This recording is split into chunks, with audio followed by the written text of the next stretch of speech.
Kasus aborsi bukanlah yang pertama kalinya terjadi. Meski kerap kali digerebek, namun klinik-klinik serupa juga bermunculan. Tanya di daerah di Jakarta saja, klinik aborsi kian menjamur meski beberapa kali digerebek petugas.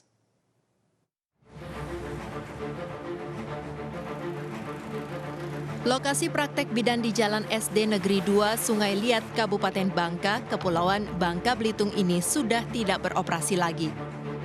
Lokasi ini disegel polisi lantaran disalahgunakan sebagai tempat praktek aborsi. Saya pada waktu itu dihubungi oleh pihak kepolisian bahwa di lingkungan saya ada indikasi warga saya melakukan praktek aborsi.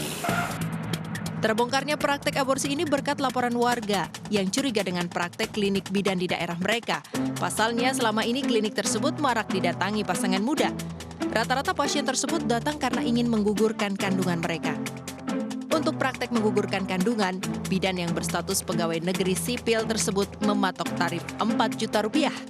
Dalam keterangannya kepada petugas, oknum bidan tersebut mengaku sudah lebih dari 30 kali melakukan praktek aborsi.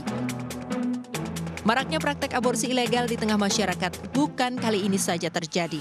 Sebelumnya pada 24 Februari 2016, Direktorat Reserse Kriminal Polda Metro Jaya membongkar 2 praktek aborsi di Cimandiri, Cikini, Jakarta.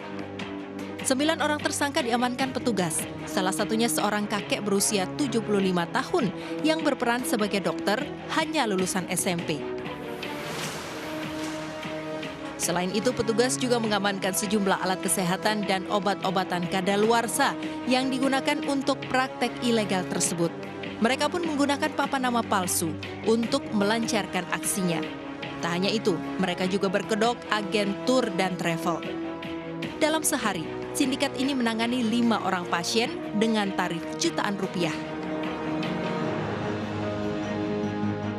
Berawal dari maraknya website yang menawarkan jasa aborsi. Kemudian kami melakukan tindak lanjut, tim kami terjunkan, dan alhamdulillah 2 klinik ini bisa kita gerebek. Maraknya kasus aborsi di kalangan masyarakat kian memprihatinkan. Padahal seseorang yang melakukan aborsi rentan terhadap pendarahan. Jika pendarahan tak dapat ditangani, maka rahim pelaku aborsi harus diangkat, bahkan tak sedikit berujung kematian. Selain itu, dampak kesehatan lainnya dari praktek aborsi, yakni resiko kanker. Kanker trofoblas yang menyerang sel plasenta kerap terjadi saat wanita melakukan aborsi. Kalau perdarahan ini tidak bisa diatasi, ujung-ujungnya tahapannya itu rahimnya terpaksa diangkat. Nah, kalau dengan mengangkat rahimnya ternyata perdarahannya masih timbul, yang bersangkutan bisa meninggal.